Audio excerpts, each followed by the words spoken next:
Newankubadde nga Uganda emanyiddwa ng'ekkula lya Africa, waliwo emizannyo egy'enjawulo egitasangibwa mu ggwanga lino wadde nga abalambuzi bettanira nnyo ensi yattu. Nabwekityo, gavumenti etaddewo ensimbi zino okusobola okutumbula emizannyo egitali gimu ng'egisinga obungi gizannyibwa ku mugga guno oba ku bbalama ly'ennyanja. Emizannyo emingi gamba ng'empaka z'amaato, okuvuga obugaali ssaako n'okuddukira ku mbalaasi. Disitulikiti y'e Jinja y'emu ku bawomya omutwe mu nsonga eno. Town Clerk wayo Mwami David Kyasanku annyonnyola. Jinja in particular, Jinja has been very, very successful as far as UTB is concerned in driving numbers.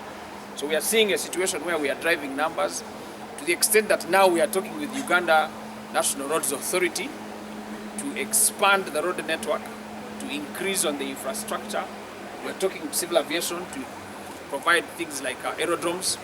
2 weeks ago, we met with some transport infrastructure developers. We want to see that investors come and develop boats, vessels, ships that can largely sail on Lake Victoria and be able to add on the diversity. Kyasanku ayongedde n'agamba nti weewaawo ebyo byonna babikoze naye basanze obuzibu bw'akatale kubanga katono nnyo ekintu ekibazizzaamuko emabega. Ye ssentebe wa Uganda Tourism Board Tumusiime James agambye nti kaakano bali mu kaweefube wa kunoonya bamusiga nsimbi abanaateeka ensimbi mu kuyambako entumbula y'obulambuzi mu Uganda. What have we done again? To attract more people to the source. Apart from the source of the Nile, we have put up the source of the Nile park, reptile park, which I've just talked about. It is a new one. I can tell you if you came today, we've just had the trade show, agriculture show.